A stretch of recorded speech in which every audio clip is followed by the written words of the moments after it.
Hi everyone! Part of this video is going to clear up some stuff I said in the first video that I wanted to clear up a little bit. So I highly encourage you to watch it first. Anyway, let's start the video. It's not necessary that you participate in the political debates within the communes. After all, it's your individual right, and if you truly don't participate, then you don't harm anyone. However, it might become a bit worrying if a lot of people in the commune don't participate. It could mean that your commune is stable and people within don't particularly want to change anything though. But the state of mind could become complicated to tackle if people join and aren't satisfied with the status quo. Nevertheless, people from other communes will have to check yours if hierarchies don't form in there. And if there are, those communes might want to shake the inhabitants a little. If they don't want to deal with the problem, then other communes should probably rely with yours. It does mean, though, that we need to use tools to check when unjust hierarchies form within a commune, which means we'll need to agree on some model through the scientific method. I think I kind of already showed it in my previous video, but I really advocate for newer political activists to use scientific methodology. Most leftists already use scientific methodology or results that have been derived from it for the ledger part, whether they know it or not. And honestly, I think it's one of the most fundamental things we can use in order to better understand and analyze each decision making within the commune. And that's why I'm going to talk about this here, because I mainly want this video to be very general, and if I have to talk about anything, it's gonna be this. Question 1. Why and when will we need scientific methodology? First off, not everyone will need that per se, and one of the aspects of this all will be to limit its need, but I'll talk about that later. But to answer why we could use this, A. To attack preconceived ideas and propaganda upheld by elites who protect the status quo at their advantage. B. To determine fair protections for everyone, and I'll probably talk about how we can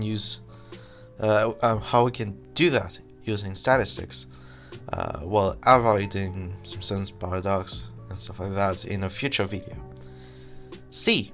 It's a very powerful tool to analyze society in a more constructivist way, but I'll talk about constructivism more in the next video. As to when, the scientific method is descriptive, not prescriptive. It doesn't impose any goal whatsoever. It's just a tool, and I think it's probably the most fundamental thing about scientific methodology that anyone, if anything, should know about it. Therefore, yes, you can use it to determine ways to reach certain goals in a realistic way. Yes, you can use it to study certain patterns and trends for extra nuance. However, you cannot use it to justify and prescribe your goals to everyone. You can't use science to justify your goals. That's the subject of opinion, morals, and ethics, not science. However, you can use science to deduce ways to realistically achieve your goals. It's probably the most powerful tool on that. Also, science isn't a set-in-stone thing like the education system currently teaches, neither are statistics. Even the tools we use are sometimes debated and questioned by statisticians and scientists, such as the p-value, for example. Questioning stuff is essential for scientific progress to be achieved as rigorously as possible. This kind of mindset not only allows us to question stuff, including all authorities, but also to find realistic ways to solve problems. And when I say realistic, I don't mean reformist, and you'll see why. Question 2. How would we make people learn scientific methodology? Science can and is already used by revolutionary, far-leftist movements, and its use is already so widespread within our movements that we thankfully don't need to educate people who follow this too much on the subject, because leftist analysis of the society is already very close to reality and scientific methodology. But for those who don't already militate, there's a few things we can do. First off, make scientific and humanities education more accessible through pop sci and stuff alike, but also with actual profs who are ready to get in the most detailed things for whoever is passionate enough about it. But also, I think it's important that we get researchers on our sides, which shouldn't be too hard, at least here in France, because A, they are generally very poorly paid, research alone, and basically working class. B, their articles are basically stolen by publishers like Elsevier for their own profit and barely pay the actual researchers, assuming they do. C, they often have to pay to get access to some articles which sometimes aren't even useful, or even to get access to articles that they have fucking written.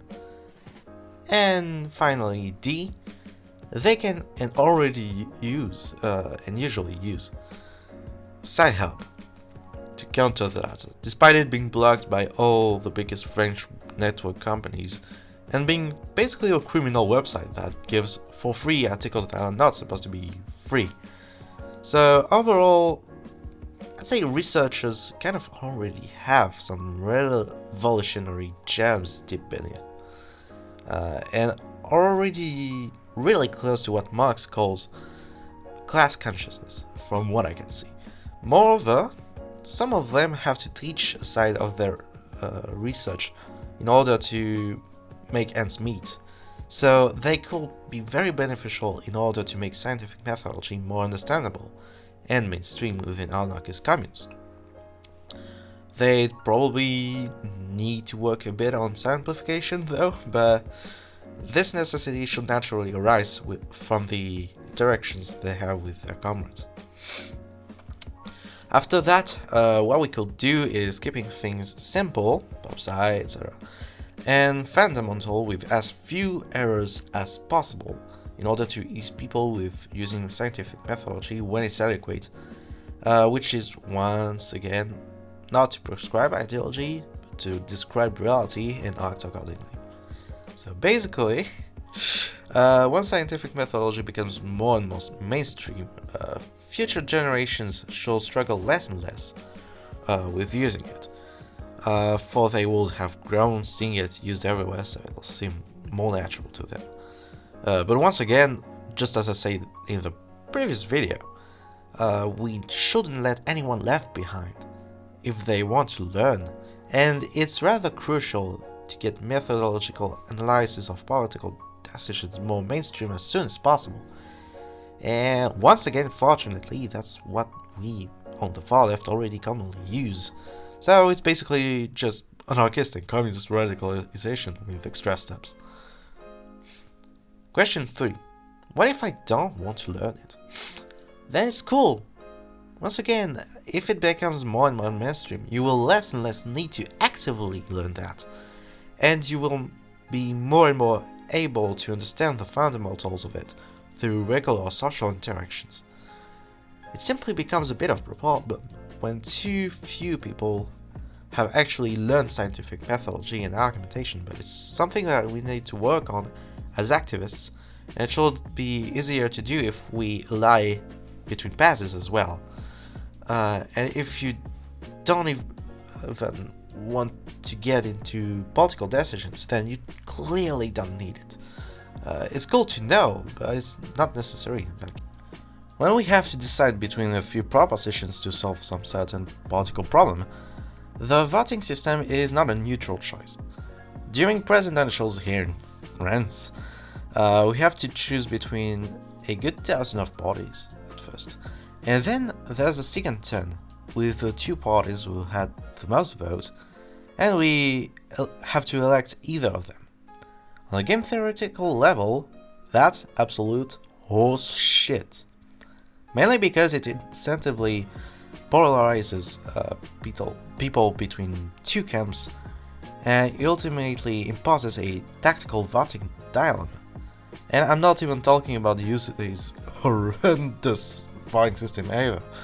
Mathematicians who study what is called game theory, and obviously I'm not talking about MATPAT, but rather the theory of games in a very abstract sense, mainly try to avoid this kind of stuff because tactical votes are fundamentally insincere and don't actually reflect the real preferences of people.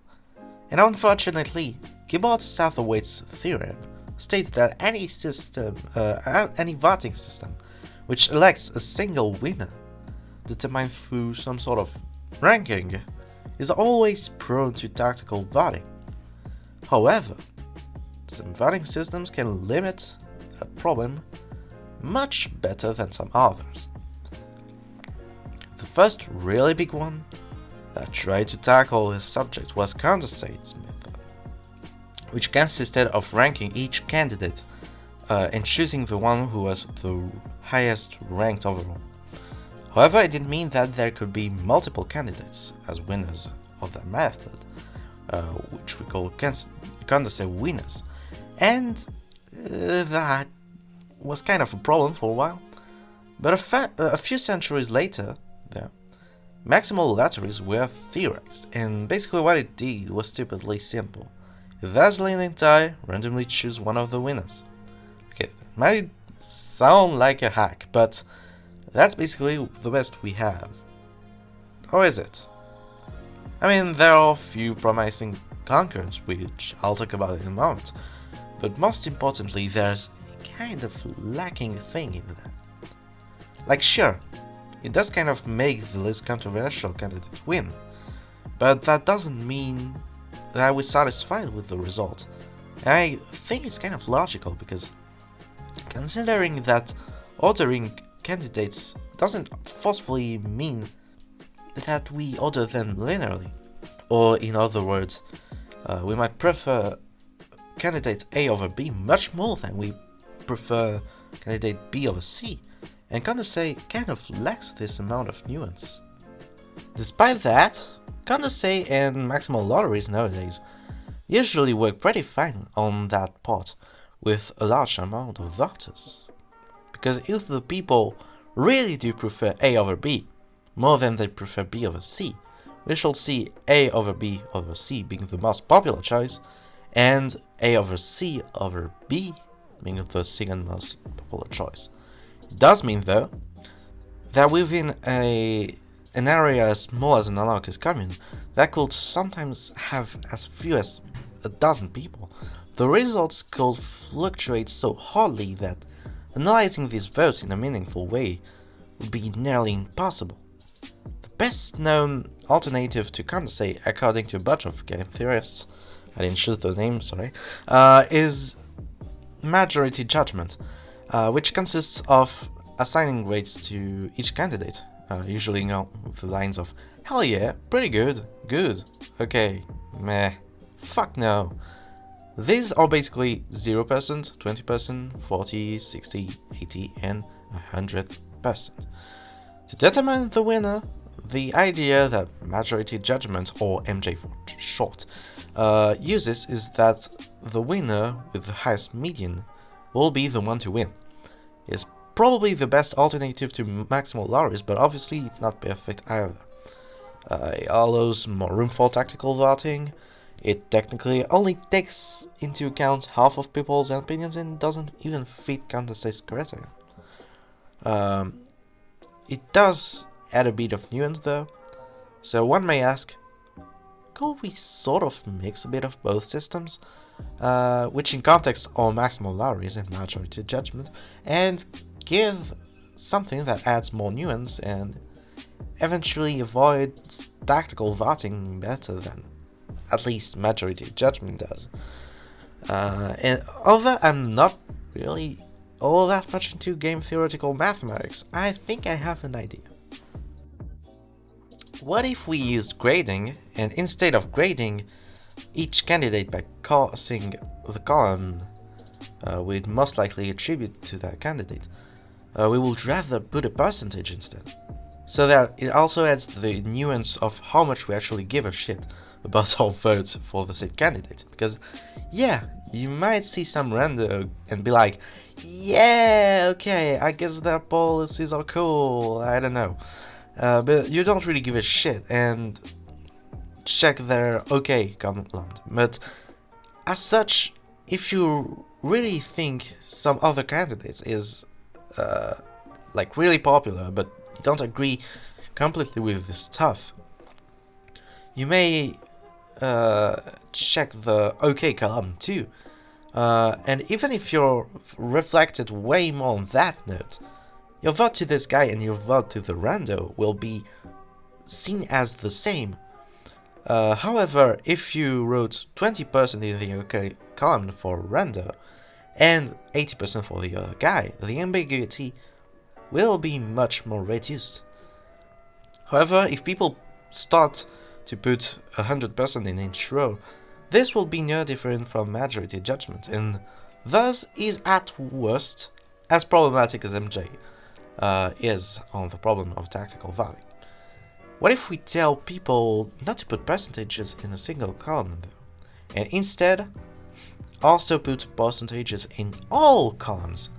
That, my friend, is probably the most nuance you can get before you start confusing people. Now, how do we take everyone's votes and determine a winner with all these added layers of nuances?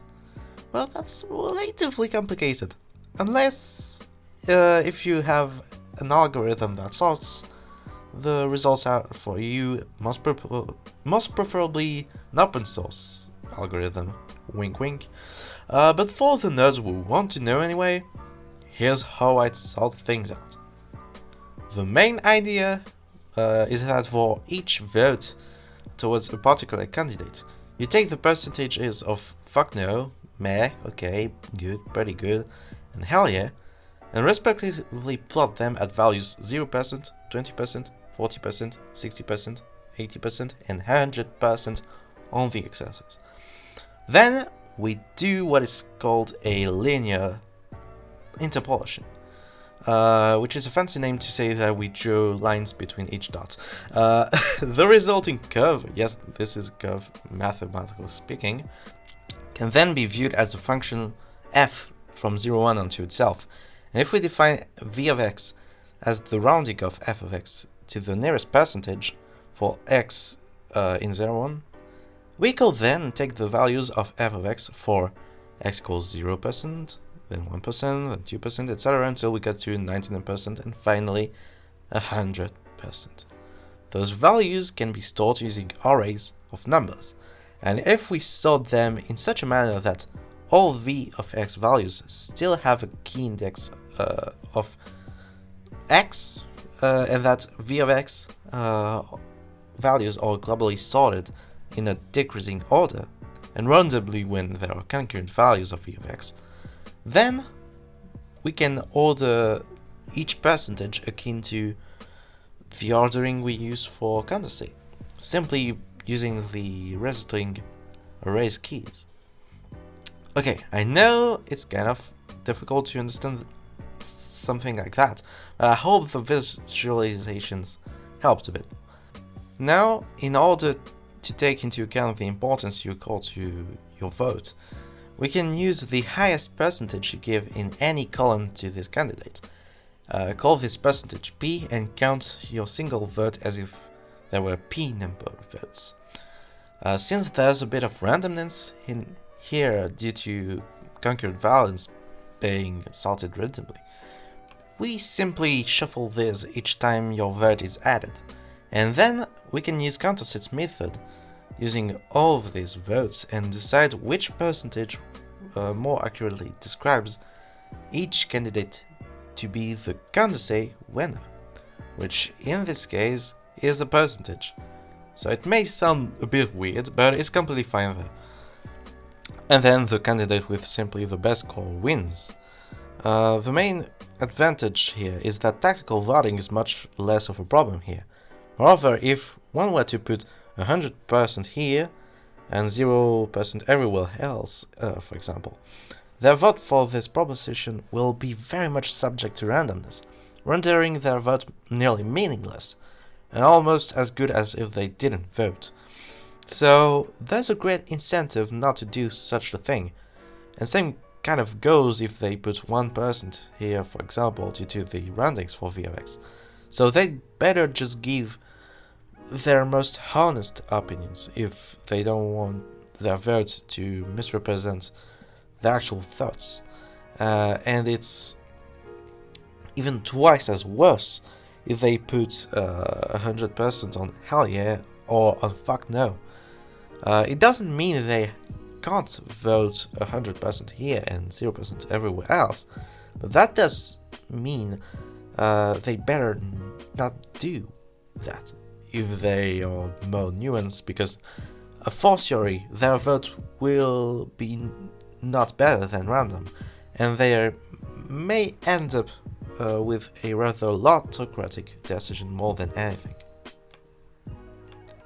Phew, that was a long one, huh? Sure, it's improbable but it's very good as such, I think.